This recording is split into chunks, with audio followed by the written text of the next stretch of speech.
are live on the Small Moments Big Impact podcast with Lily and Brent. Yay! Hey, welcome. Welcome, welcome, welcome. Lily, I think we might be having a small moment right now that hopefully has a big impact for a lot of people in the future. What do you think?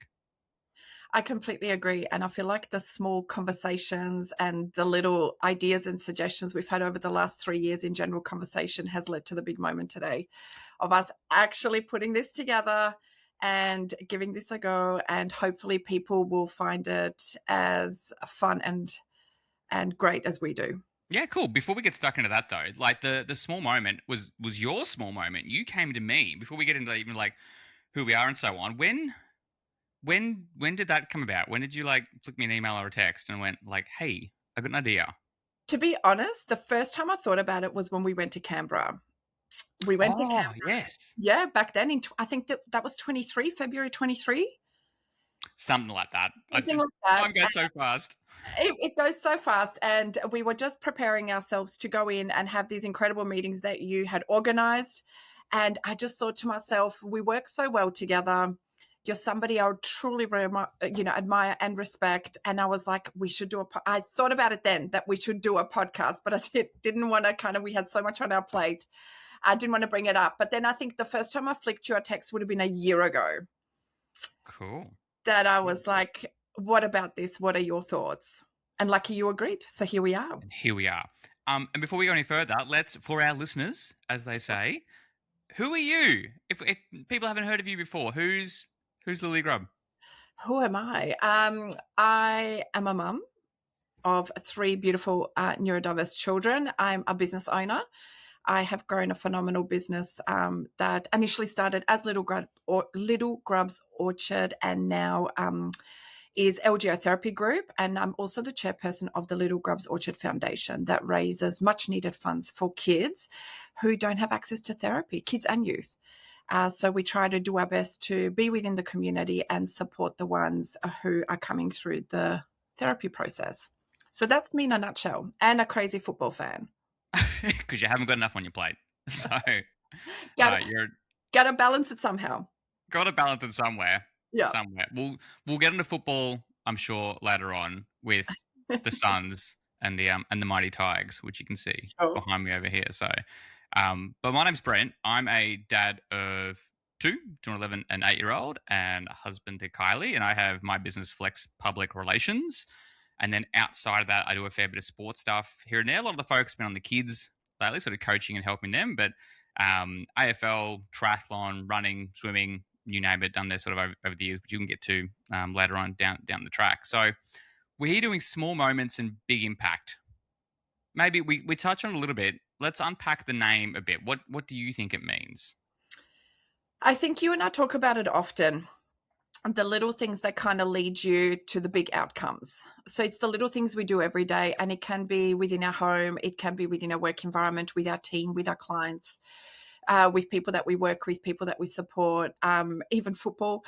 Those little bits of training that we do, the conversations that we have that all build on things. Like for me, it was a simple thought sitting down at Parliament House in Queen's Garden, the cafeteria there, where we're putting together what we are going to utilize our time to discuss with the people we were fortunate enough to meet with. And those little things just built to this. The conversations that you and I had were little simple conversations. They weren't a big, deep and meaningful conversations. They were just little conversations here and there. And that built now to this. And I think that's so, we don't talk about it enough. And I feel as business owners and parents, we also don't reflect on it enough to kind of go, this is amazing. Like you look at Harvey, you look at, Eloise with their swimming, they're doing so good. That wouldn't have just happened because they just jumped in the pool one day and did it. It was all the small things that you and Kylie would have done to build them to that. So for me, it resonates with things like that. The little things that we do every day. And I guess my goal was, when you and I talked about it, was the people that we have on here, when we discuss it, is just to make people more aware at the great things they do every day, because people are really hard on themselves. I don't know if you feel that. I think so as well. I think everybody gets very caught up in like the big impact side of things and the end goal and where we're going. And these are big, hairy, audacious goals, to borrow a phrase, for down the track. And not that the small moments get forgotten about, but they get glossed over a little bit. And it's often the small moments where you have like an interaction at home around the dinner table or with a client, or it could be like a lunch you went to and you decided to sit at this chair rather than another chair, and you end up talking to somebody who becomes a great business connection and Mhm. client or referral, whatever it is down the track. So it's all those small moments that you look at and you go, I've noticed a change here. Like this, here's something that's different. And sometimes that gets forgotten about with parenting, family, and also business as well. Yeah. Tell us a bit more about LGO, where it is now, and what you do, and the team and staff, and all that jazz. So LGO, I started from the front room of my house, and I guess the goal initially was to build a community for my middle child, which is Liam. So it was always, I never had a plan, and I feel like people kind of shake their heads when I say that, but Plans are overrated. Don't worry about plans are overrated, it. right? And it was the small moments that continuously kept me going to the next, to the next. So every time the kids demonstrated they needed something in interaction, I took that as a moment of building what's next for them. And so I, built it from the front room of the house to the clinic. And, now we have 3 clinics. We have 2 on the Gold Coast. We have a satellite clinic in Brisbane. And then we also have clients nationally throughout Australia and also the Middle East that we support through Zoom. So, yeah, it's just phenomenal. I'm very privileged. I feel very proud to be a part of that world, and I get to meet incredible people like yourself. So one of the small moments, I don't know if you remember, do you remember I know how where you're we going with first this. Go met? on. Yep, go on. You know where we first met? So when I first met Brent, it was at a business expo. Mhm. Current Premier of Queensland, Dave Crucifili, and I were discussing pizzas and pizza toppings because he wasn't the Premier at that time. And Brent had come over. I think the lady brought you over that had organised I think that I just event. wandered over. I was just doing my thing, just walking up random. Hey, how you doing? Doing a little video, and then I reckon I stop at one in every 8 stands ish. So Yeah. not a high strike rate of depending on where I'm going to go, and then just wandered over to you guys. Yeah. And you fitted in immediately. I just felt like you were so incredibly approachable. You were so professional. And then, yeah, I think it was from there that we flicked you an email and we were like, hey, we would like some of this stuff. And the rest is history. We've been working together on different projects now for quite some time. So that was a very small moment that built it. But what I love talking about was getting to know you.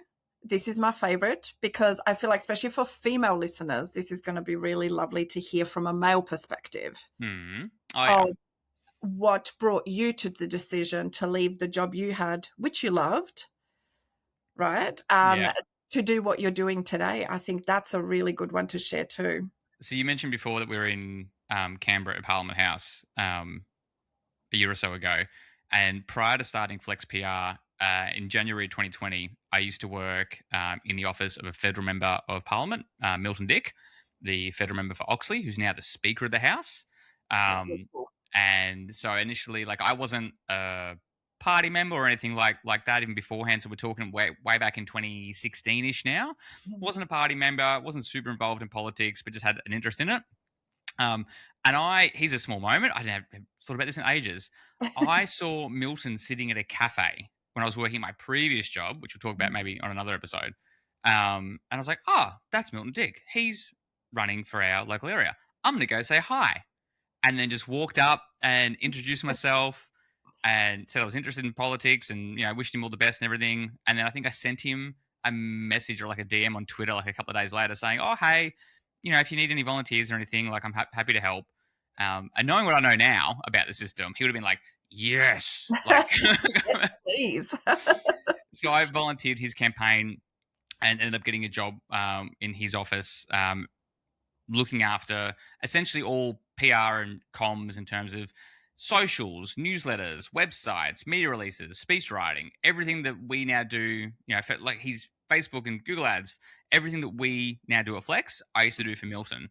But a fork in the road came with Eloise, our eldest, who was starting primary school in 2020, and my wife Kylie we're both working full-time high pressure jobs. I'm in Canberra once or twice a month, and then it just wasn't going to work for our family dynamic going forward. And so I said, well, look, I think I've got some skills. I'm going to have a go at sort of being part-time business owner, part-time dad, take the lead on the parenting stuff so you can continue to like, with this great job and provide for the family, and I'll take the risk and we'll see how we go. And that was in January of 2020. And then by November of that year, we'd swapped. So I Mhm. was full-time with a casual staff member, and Kylie was able to drop back to be part-time. Mhm. And yeah, the business just sort of took off from there at the start of COVID. And here we are now, 6.5 years later, still going strong. And that's the short story of Flex and how it came to be. It's so cool. And I think we got to talk about it more because I think there's a lot of great men out there doing it equally, but no one talks about it because it's just done. And it's got to be celebrated because I think in this day and age, it's really special when two people come together and go, right, how do we put our family first? How do we do it as a team instead of just one person carrying the load and then the other one going, well, I'm off to earn the money. Catch ya. Have fun. I'll see you at dinner Yeah. time. Yeah. And that's just that's stereotyping. I completely understand that. That is a generation I grew up with, hence the stereotyping. So that's why I thought it'd be really cool for you to share that, because the first time you shared that with me, I thought it was really, really special that not only you thought about it that way, but that you chose to show up that way. Because people are so great at talking the talk, Mm-hmm. but they're Mm-hmm. not so great at walking the walk. So I thought that was really great. So thanks for sharing that. That like that walking the walk, talking the talk type thing where people are, I think this applies in a lot of areas across a lot of places from what I see, that sometimes if you scratch beneath the surface of what somebody's portraying Mm, online for themselves and so on, it's not always the same underneath. mhm, And I try to be as genuine as possible about everything all the mm, time. That, when things are going great, they're not as good as they feel. When things are going bad, they're not as bad as they feel. And just trying to be as completely genuine as possible. And that's what I hope to bring on the pod as well. Because I do see, to your point a little bit, a lot of pods that are very super pro business and mm, hustle, hustle, hustle, work, work, work, and money, money, money. On the other end of the scale, there's a lot of like daggy dad podcasts as well, which I just don't resonate with either. And I think this is missing space in the landscape of not even dads, but parents who are very just genuine good people about their business and their role as a parent. And that's what I admire about you as well. You're genuine, switched on all the time, yeah. always bringing the energy. Whenever we catch up in person for a coffee, or it's an event, you can depend on Lily to bring the energy. And that's I love that. that's not true about many people. Like you Yeah. know what you're going to get and bring the energy. And if you bring that energy at work and at home, I think the results show for themselves in like all those small moments that stack up to be a big impact down the track. Yeah, because I think it's really important. What I love about what we're going to do in this space is to talk about the hard things and laugh at the hard things. Because what I'm finding as a parent out in the world of neurodiversity, and I've talked to you about this privately as well, I struggle with the heaviness. I understand it's heavy. I live it. I'm in it every day, but we're so much more than just the heaviness. And I think sometimes having a little bit of a humor about the way things happen, and also being able to honestly talk about it and say, hey, this happened and it sucked. Because I feel like the feedback that I get in the community is everybody thinks I have it so easy. Everyone's like, oh, Really? yes, I get it so much. And it couldn't be How further from so? the What? truth. How? Well, I get a lot of, well, it's easy for you. You've got LGO. It's easy Oh, for you. Like, so I had one parent say to me, who I have gone above and beyond, like all my parents, to support. mm, So that kind of probably shocked me the most, because they've seen me there on days when all I've managed is to have a shower, put my uniform mm, on, and get to work. And then I was going to an event, and I had arrived with Liam, and I was settling him into the clinic before I was going to work. And she turned around and said to me, God, it must be so lovely to be you. Look at you, your hair and makeup done. Yet I did my own hair. I mm, did my own makeup. I woke up 3 hours earlier. I hadn't slept well through the night because my 4-year-old wasn't sleeping well through the night. Inside, I was exhausted. And in mm. my head, I was thinking, how am I even going to put one foot in front of the other now to bring the energy to the people that have come together at this event, that have changed their schedules to be there and all that kind of thing, because I don't want to bring that energy to them. So I get that a lot. And I think that's a big misconception that I get. And I actually spoke to it about it to one of the ladies in my professional circle. And she said, people think you have it easy because you always seem so together. Mm. Whereas I don't think I'm together at all. So I really hope the podcast kind of shows that side a little bit as well. And it shows that we're all human at the end of the day, and to be maybe a little bit more kinder. That appearances aren't always everything, right? So No, everyone's fighting their own battles and hurdles every single day. There's this great old Michael Jordan video, and I at the end of it he says, maybe it's my fault, maybe I made it look all too easy and you didn't see the work, sweat and tears that went into every single session. And there's another story about it's a bit of a fable. There's a pianist sitting at a bar playing this beautiful piano music, and a person comes up to the pianist and says, "Oh, I wish I could play like you." And the pianist goes, "No, you don't." And the person goes, What do you mean? Why not?" The pianist is like, "Well, no, you wouldn't. You don't want to put in all the hours and everything that it takes. Like the essence being that you just see the end product on top, but the work and dedication and hours and everything that goes on underneath."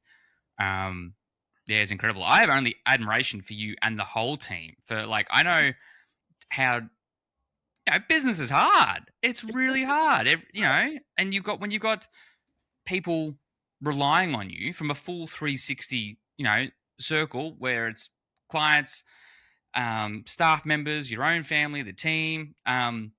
Business is really hard, and then you've got a whole other angle and lens that you work with as well, where people depend on you so much. Lives are in your hands. That sounds really dramatic, but that's the reality. And I want to say that I understand the heaviness, but I'm very surprised that you would get people. And it probably comes back to though, like me going, you can always rely on energy, on Lily to bring the energy, and maybe that just gives a false sense of security now. But everybody's fighting their own tiredness and challenge on the inside.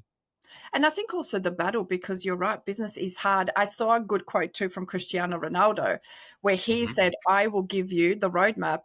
Here's my roadmap, but I guarantee you won't be able to follow it through because, it requires showing up. Like I've had to show up when I've had stuff going on in my personal life that was incredibly debilitating. But how I basically managed that in my head was, again, this person has changed their day to be able to be here and turn up. I deserve to show up for that person because they have chosen to show up.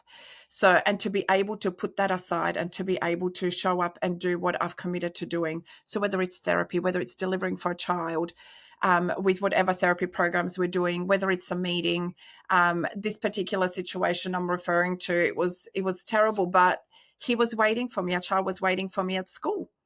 And I just could not go there and show up in any other way than what he deserved. And I have to say, I'm pretty lucky I get to be able to do that for myself mentally, to do that, because it takes a lot of work in a mental health space for me to have those skills and tools. Where do you think that came from? Why is that part of a core of who you are? I think, look, I think, you're going to make me cry, Brent. It's the last episode. But I think a lot of it comes back to my childhood, growing up in a very volatile home, with where mum was struggling to keep us safe. My dad was struggling with addiction, and now we know he was struggling with neurodiversity that was not diagnosable back then. So mum was protecting us a lot of the time, so you didn't have anyone to show up for you while she was the shield. Does that make sense? So then I never want anyone to feel the way that I felt as a kid. And that's why I'm very particular with who I spend my time around. And a lot of people will say to me, wow, you use the word safety a lot. And I do. And I even use it with us. Like, how many times have I said to you, hey, I want to do it like this because I feel safe in your presence and things like that. So I think it really comes from that, having that childhood. And, like I have an amazing mum who raised me so incredibly perfect to my personality. So I think that's got a lot to do with it. But then also trying to be that person that shows up for that child that I suppose I felt in a lot of times I didn't have. Because you can't Mm, shield your child and show up for your child at the same time. mm, mm, I think of it in my head, I think of it a little bit like Gladiator, when they're fighting the Romans and they're pushing them back and you're standing back there. So mm. it's about in those moments, being that person that shows up. And I feel like a lot of kids in general would feel that way. So I think that's where the drive comes from. Yeah, that makes sense. For me, I've got like, and it's funny. There's gonna be so many like small moments that I think of now of just different stories and how things have impacted me. And when I stopped playing footy AFL, I think under 16s was my last year. I think something like that. And then for the next 10 or so years, threw myself into umpiring Hmm. AFL. And so I started at the juniors and then worked all the way up. Why the Um, switch? Sorry, Why the switch between playing and then umpiring? I was a terrible footballer, Lily.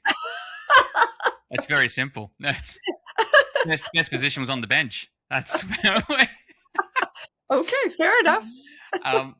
Oh, look, that's a story for another time. But like, yeah, I was never that great. Took an interest in umpiring, and then went from there. We'll leave that for another episode. But worked my way up to like AFL reserves, like the Brisbane Lions reserves, Suns reserves, did games at the Gabba and down the Gold Coast and MCG and all that, but just never quite cracked the big leagues at the AFL. But I can remember in my junior years, so I would have been 16, 17, 18, somewhere around there. And sometimes you'd have to double up and do 2 games in a weekend. So you get given like your A game. So I might be doing might be the under 18s Division 1 or under 16s Division 1. That was like the main game. And then because of umpire shortage, you'd be given a second game to go to under 16s Division 5. I don't know, or Yeah. whatever. And I remember the coach saying as part of that to like, don't ever take for granted your second games or first games, but in this case, he was talking about like the second games you get appointed to, because you see that as just, oh, okay, this is the game I've got to do to help out, to rock up. Yep, okay, my other game was more important. And he's like, but for every other kid and coach and parent at that game you're going to, that's the most important game for them on the weekend. Yeah. That's their moment.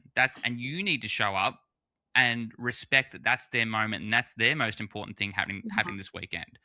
And that I haven't thought about that in a long time. Um, But yeah, it makes sense that whoever you meet in work or business or whatever, like that's it. You got to show up every day and bring, where possible, bring yourself where you can. For sure, because for me, I find it really hard when people overpromise and don't deliver. I think it's easier just to say, I can't do it. Because being brave enough to be honest, and you don't even have to give a reason, that I feel like that's a complete sentence. Mm, I'm not able to do it. Let's reschedule, or maybe somebody else will be more suitable. I think, again, you never know what people are dealing with.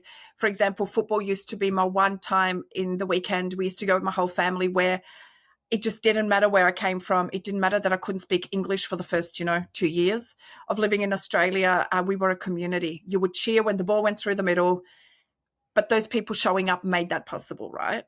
So I just think, yeah, being brave enough to say, look, can't do it. I've got something else on, or whatever the case may be, is a lot better in the long run than just promising people and then not turning up. But I saw something this morning on a different podcast that I was watching. And what she did say, though, she goes, we keep putting an expectation on people to show up for us in a way that they're incapable of showing up. mm, So then that made me also think, what level are we responsible of understanding that? mm-hmm. Mm-hmm. I Right? always speak to like my team at work and talk to them about like, if a client's short with you one day, they could just be fighting their own battle. Like, don't take it personally. They've got their own stuff going on in their lives. You don't need to take it personally all the time. And that empathy and understanding and even being like a little bit curious. I'm like, oh, hang on, Mhm. they're off today. Don't be so judgmental straight away, because everyone's got their own stuff going on in the background. Yeah, and we're not very good at talking about it. So that's why I love our platform that we are creating, because it's going to have a mix of everything. It's where people are going to be able to listen and go, oh, yes, I can relate to that. and hopefully start conversations that are difficult to start or uncomfortable, because that's the only way we grow. Those Mm. small conversations can lead to, impact and growth. Let's go to what's a positive thing, because we've spoken about that it's hard. What do you think's a positive thing that you get out of being both a business owner and a parent, having them both? Presence. Mm. Presence is a big one.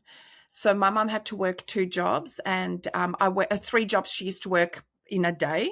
So they were all broken up in like 3-4 hours each. And then she still used to take us to her third job, which was from 4 till 8 every night. And we would have presents together. So we were cleaning our childcare, which is so ironic because I work with children now. But she would then talk to us because it was just one big open space. And she'd be like, "How was your day? What did you do today?" She still found a way to be present. Mm. And even though we had a job to do and we were there to help her and she had no one to leave us with, but that for me was really special. So I really wanted to do the same for my kids and just be present. So it allows me more flexibility. I worked in human resources prior to that. I was doing 50 hours a week and I was chained to my laptop and my phone. There was no two ways of, and you would have felt it too with the job that you had. And so it gives me the presence. And I think that is something that I can't redo. Mm. Because Mm. our kids are getting older. My oldest is now, Layla's 13. She'll be 14 this year. She's already in the zone of friends. So I feel like now for the next few years, my presence is not impactful to her in the same way Mm. as Mm. it was while she was younger. Before, she would love it. We would do things together. Now my presence has changed, the way I show up for her. But I think that's really what, for me, what's one of the greatest things is to be able to do that for her. Yeah, 100%. I really like Yeah. s- very similar to that, like the leading by example and showing what's possible. Um, and like I speak more and more with my kids about the different layers of business and flex and what it does, and helping them to understand what's possible. So they've got really big, broad horizons from a young age. Um, I picked up yesterday afternoon. Eloise had netball training, and then so Harvey didn't. So I went and sat there and did some homework with him. But he was doing homework. I'm doing work stuff on the laptop. There's the whole parent business Yes, owner mix yeah. right there at school. And another grade 6 student came up who knew Harvey from Eloise being older, and he introduced himself, and we got talking, and then he was like, "Oh, so what do you do?" And I was like it threw me back for a moment. Like, have a go at this young fella with his confidence. I And I think love I was looking at an email from my accountant at the that. time, and I said, "Oh, I've got my own marketing business."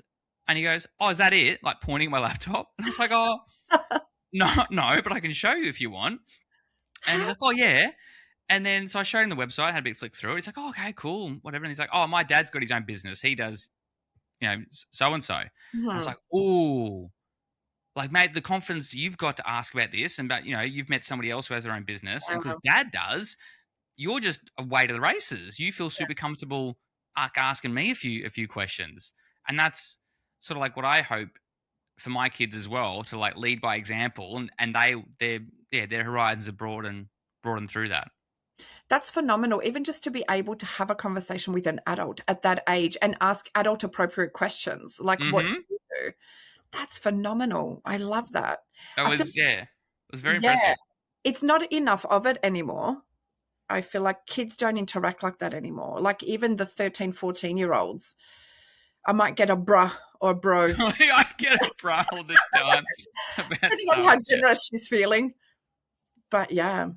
That like in person, and it differs from you know person to person, as it does from kids and so on. But I think it's going to be a big difference down the future as to how willing and able people and kids are to interact in person, and that's what you and the whole LGA team do an incredible job Yeah. with. Some kids who are non-verbal, and Mhm. skilling them up and like breaking down those barriers for them to help them become like really genuine contributing members of society down the track. And like I've been there where parents have been in tears, and seen like the work that you do with kids, and they will go on down the track to Mhm. hopefully have those sort of similar conversations that I had as well. It's so important. I think a lot of limitations that people have is on what we can see. But one interesting thing I learned when I stepped into the therapy space that still I think about every day, and I'm almost 10 years in, right? So next year will be 10 years. 80% of communication is nonverbal, Mm. which I just thought it was a European thing. We talk with our hands, we talk with our body language, we gesture, all those types of things. But no, like 80%. And I was missing those cues. I was missing that because I didn't understand that. But once you understand that, it's incredible what people will communicate with you unknowingly. And for us, it's a great way to be able to show up for our kids and keep them safe and Mm. empower them. And I think that's a beauty of what we do is the empowerment. It's my favorite thing, being able to Mm. empower somebody to realize their own greatness and then watch them blossom. Mm. Once those two things fit, I just love standing back and just watching them blossom. It's See, even phenomenal. that's interesting, and I think is also rare. And having a genuine, where you get genuine joy and happiness on watching other people succeed and win. And I don't think that's as common as most people think. Yeah. Like I get so fired up. Not even my kids. If I Yeah. see, I was almost in tears on the couch the other night, at one of the multi-class athletes who swam a PB and hit like the exact qualifying time to make the Pan Pacs game. Like she swam a minute 8 flat, and she just broke down on pool deck afterwards, and talking about how much like hard work she's put in. And I was on the couch. I'm like, oh, geez, this is getting me. But like, Yeah. whether it's somebody on TV or like friends in business or their kids or whatever, like I love it so much. It gets me fired up and inspires me to go Yes, out and do great things as well. And absolutely. yeah, I don't think that's as common though as there's so much comparison with Yeah. each other, like online and socials and everything. I bloody love it seeing other people win. Love it. Me too, because I just feel like it feeds such good energy. And like you, it inspires me. And I think that's where we get along really well because we're very much like that. And you can see it even in interactions, like when we're out at events or whatever, you can see that we're cheering for the people winning and we both love an underdog. So because they're doubted, right? They're doubted, they have obstacles put on them, they have all these restrictions.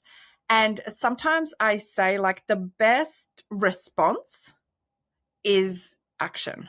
Mm. And we Hmm. get it with our kids all the time. By the time I had it with Liam, nobody used the word capable with him. So imagine now you're going into a workplace every day, expected to do a job without a position description, without any training. So you don't have the skills yet, but you're expected to deliver, and then you're criticized when you don't. Mm. And I'm not saying people criticized him. I'm saying people used to talk to me about him in front of him, telling me that he can't do it. He can't do it. You need to think about this. You need to think about that. And I just thought, do you know what? I need to stay away from people like that. And that's why I am selective, not because I feel I'm better than anyone, because it really breaks my spirit when Well, you I'm know up. what's important to you and what's the So values that you want for yourself and the kids and team, and you know what's so important. important. And I'm not oblivious to the fact, yeah, things get hard, but I think mindset is crucial. And I think mindset is what's probably for you the same, what's given us the ability to continue to grow. And, you've grown Flex to be what it is. I've grown LGO to be what it is. And we continue to grow. We're not done. We're just starting. And I Here we think are that's today. the mindset. Yeah, we're just starting. So I think that's probably my favorite part about what we do different at LGO, where everyone sees the inability. We're like, oh my God, this is magical. He or she is going to thrive, and we cannot wait to show everybody. We don't do progress videos for privacy, which Mm, sometimes is a bit of a bummer because it's definitely the biggest response to a lot of the naysayers out there. yeah, no, that makes sense. We've covered like half of what we had down on the run sheet. We might sort of start to wrap soon, so we can Sure. save some of the good stuff for later on. Cool. Um, what sort of, because we're going to have guests, we've got a few in Okay. mind that have already said yes to sort of come along. I don't want to tease too much. What sort of guests do you think we'll have, or do you think would hope to have on the show? My favorite will be guests that have broken through barriers, doing little things each day to then reach what they're looking for. And then also guests that can share the wisdom and journey that they've had where they've been able to reflect and connect the journey. Because I think Mm. we're so focused. I know for me, I'm sometimes so focused on the big picture, Mm. I forget to celebrate the little step closer every day that we are able to achieve. So I really hope guests are able to bring that. I have to say, one of my favorite things that I love is people that have had to break pretty hard ceilings. So that's probably one of my favorite things. I'm looking forward to being able to share this space with guests like that. What about you? I think to go right back to the start, there's Daggy Dad podcast and then there's Full Business Bro podcast. There's nothing really in the middle. And I've No. got some friends and people in my network who do a really great job of both. Hmm. And I think that more of a light needs to be shined on that. But people, particularly dads in that space that are amazing dads at home and work really hard in their business. I don't think that's celebrated enough. So some guests Yeah, like that would be great to have. I agree. And do you know, I have to tell you, one of my friends said to me the other day, and no offense to men, but she goes to me, Go on. go on. She said to me, she goes, do you know the problem, Lily? There's no good men. And I looked at her and I said to her, that can't be true. I feel like there's so many great men out there, but like you, where I see when I pick up on things and I'm like, oh my God, QE, like this is amazing. I can see you're almost like, but I'm just doing what I'm supposed to. I'm like, I know, but it's still amazing that Mm, you're doing it and you should be equally celebrated. So my response to her was, there's actually great men everywhere and you and I are raising men.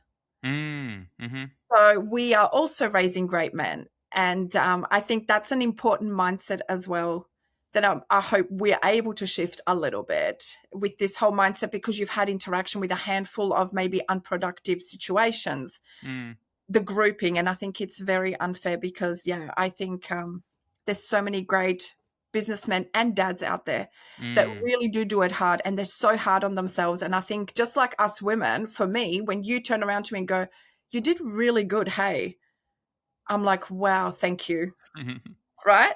So Yeah. sharing the love that way, I think is going to be really good.